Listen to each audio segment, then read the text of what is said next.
রাতের গুরুত্ব কত? ইবনে মাজার 1390 নম্বর হাদিসের বর্ণনা। আবু মুসা আল আশআরী রাদিয়াল্লাহু থেকে বর্ণিত, আন রাসূলিল্লাহি সাল্লাল্লাহু আলাইহি ওয়াসাল্লাম قال ইন্নাল্লাহা লা ইয়াত্তালিউ ফি লাইলাতিন নিসফি মিন শাবান ফায়াগফিরু লিজামিই খালকিহি ইল্লা লিমুশরিকিন আও মুশাহিন।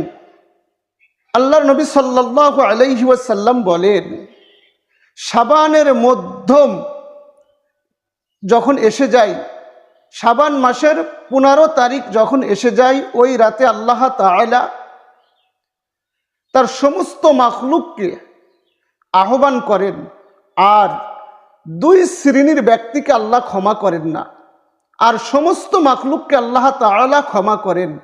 এই 2 শ্রেণীর ব্যক্তি, তার মধ্যে এক ব্যক্তি ইল্লা লিমুশরিকিন, যেই ব্যক্তি মুশরিক, তার অপরাধ আল্লাহ ক্ষমা করেন না।